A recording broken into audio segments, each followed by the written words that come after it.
Jesús de Nazaret es una figura de la cual siempre hay de qué hablar. Su impacto en la vida de las personas de fe es algo que todos conocemos al día de hoy, aun si algunos no son creyentes. Pero, más allá del estigma religioso que a lo largo del tiempo la figura de fe de Jesús que se ha impuesto por el cristianismo, hay una verdad innegable sobre la influencia histórica de este hombre, de la que hoy, en este vídeo, voy a hablar. Estos son 10 datos históricos de Jesús de Nazaret, el profeta que cambió la historia para siempre. 1. El contexto de su nacimiento. Aunque celebramos el año cero, los historiadores, y la Iglesia, coinciden en que Jesús nació probablemente entre el 6 y el 4 a.C., durante el reinado de Herodes el Grande. Históricamente, se le conoce como Jesús de Nazaret, aunque el dogma católico reafirma su nacimiento en Belén, cumpliendo las profecías del Antiguo Testamento. Ahora, como un dato adicional, seguro algunos se preguntarán, ¿cómo que Cristo nació antes de Cristo? Y esto es porque Dionisio el Exiguo, el creador del calendario gregoriano, o sea, el que usamos hoy en día antes y después de Cristo, hizo un mal cálculo del nacimiento de Jesús, sin decir que el calendario comienza desde el año 1 y no desde el año 0, y esto es porque en aquel entonces no se usaba el 0 porque no lo conocían, y si a eso le sumamos el mal cálculo que hizo, hay un desfase de tiempo de entre 4 o 6 años del verdadero nacimiento de Jesús, según expertos, haciendo que se genere esta paradoja, donde decimos que Jesús nació entre el 6 y el 4 a.C. 2.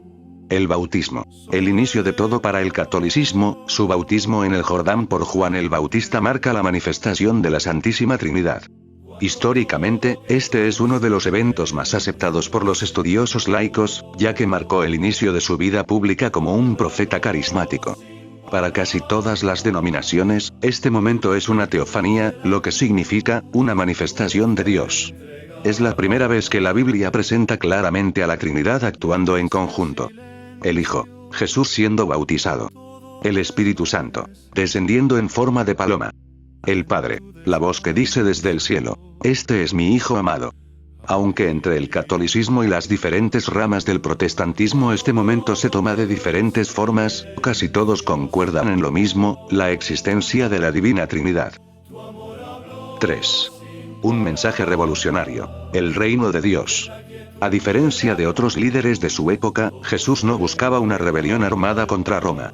Su mensaje central era la llegada del reino de Dios, basado en las bienaventuranzas. Una escala de valores invertida donde los pobres, los que sufren y los perseguidos son los protagonistas.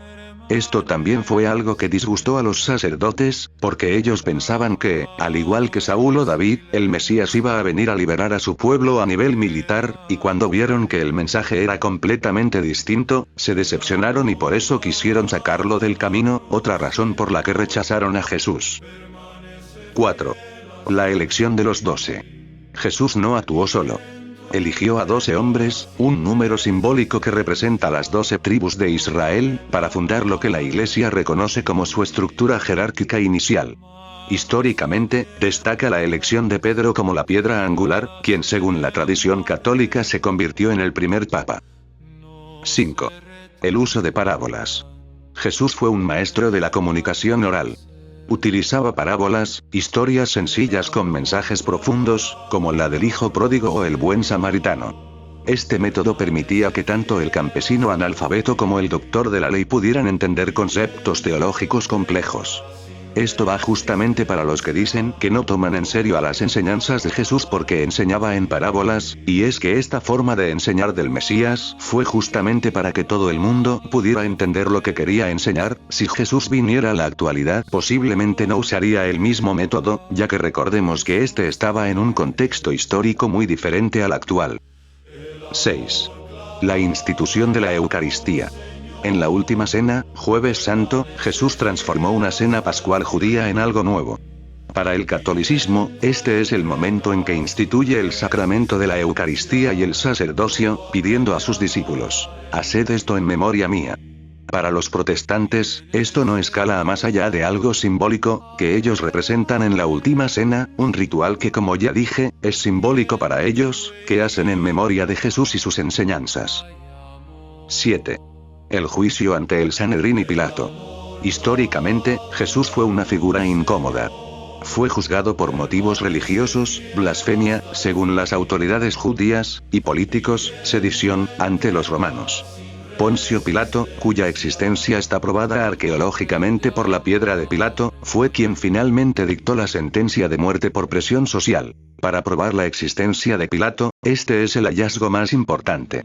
En 1961, un grupo de arqueólogos italianos liderados por Antonio Frova descubrió una losa de piedra caliza en el Teatro Romano de Cesarea Marítima, la capital de la provincia de Judea en ese entonces.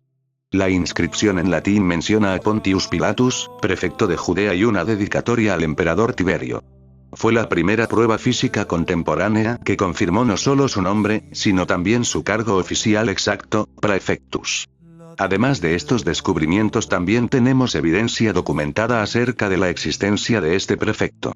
Además de los evangelios, 3 autores no cristianos del siglo I y principios del II describen sus acciones. Flavio Josefo, historiador judío que en sus obras Antigüedades Judías y la Guerra de los Judíos relata varios incidentes del gobierno de Pilato, describiéndolo como un hombre obstinado y cruel. Filón de Alejandría, un filósofo judío contemporáneo de Pilato que escribió sobre su administración, mencionando su corrupción, sus actos de insolencia y sus ejecuciones de personas no condenadas.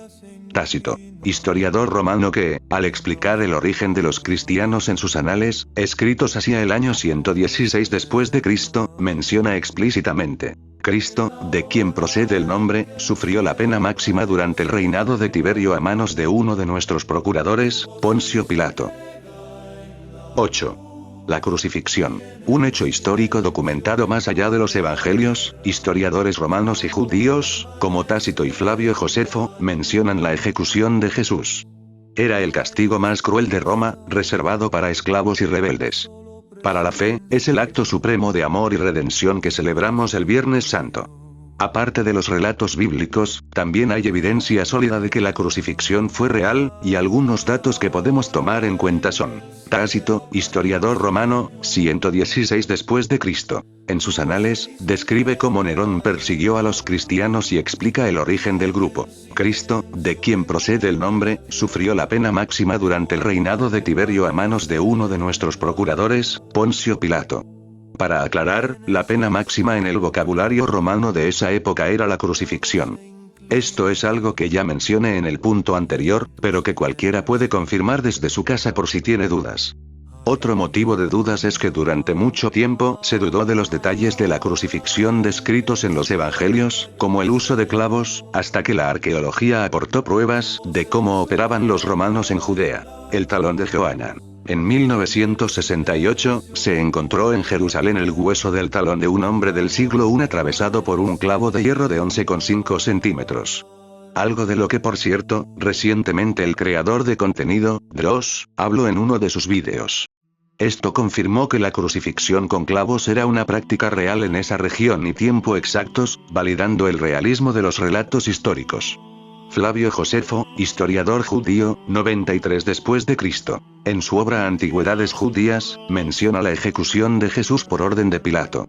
Aunque el texto fue retocado por copistas cristianos siglos después, el famoso Testimonium Flavianum, el núcleo de que fue ejecutado por crucifixión, se considera auténtico. Luciano de Samosata, satírico griego, siglo II, se burlaba de los cristianos mencionando que adoraban a su sofista crucificado.